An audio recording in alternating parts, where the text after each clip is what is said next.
Le diable va combattre vos pensées en vous exposant à des obscénités pour que votre sanctification se dégrade.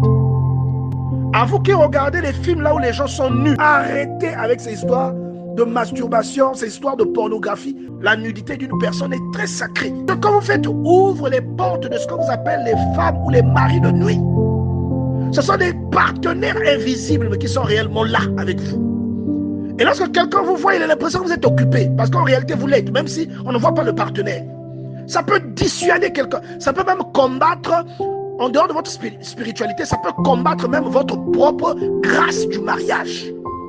Et même quand vous êtes marié, ça peut détruire votre vie sexuelle dans le foyer. Il y a plein de choses qui ne marcheront pas. Et certains, même le désir n'existe plus à cause de ces histoires de mari de nuit. Ça les conduit même à l'impuissance sexuelle dans le couple. Arrêtez avec ces histoires de masturbation, ces histoires de pornographie. Arrêtez avec ces choses, bien-aimées dans le Seigneur.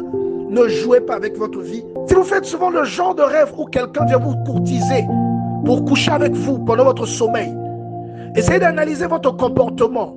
Vous allez voir que vous ressentez parfois un désintérêt vis-à-vis de votre mari ou vis-à-vis de votre femme. Parfois, vous vous isolez sexuellement. Plutôt que d'aller vers votre partenaire, vous préférez vous satisfaire tout seul. Parce que vous êtes quelqu'un de totalement investi dans la masturbation. Vous voyez, il y a des esprits derrière cela. Vous développez parfois une agressivité, une forme d'égoïsme. Vous ne voulez plus partager avec votre femme votre intimité. Quand vous couchez avec votre femme ou votre mari, vous ne ressentez plus l'intérêt. Vous ne ressentez plus le plaisir. Vous voyez? Donc vous devez faire attention. Et ces gens que vous regardez, qui exposent leur nudité, seront jugés par Dieu.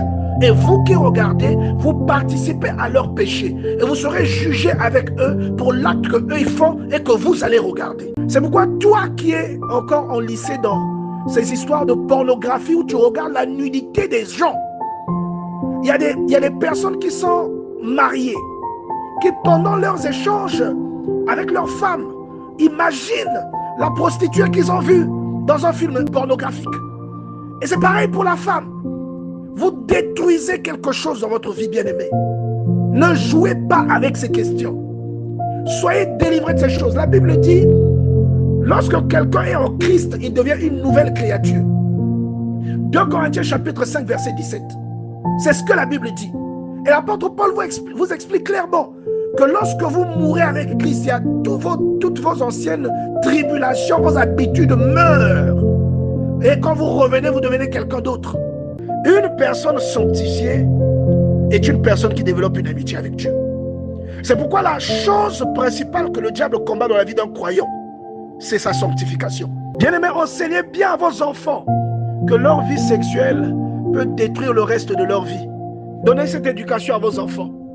La Bible déclare dans Genèse chapitre 18 au verset 20, et l'Éternel dit, le cri de Sodome et Gomorrhe s'est accru et leur péché est énorme. Bien-aimé, Dieu est venu par lui-même s'enquérir de la situation. Ne jouez pas avec votre sexualité.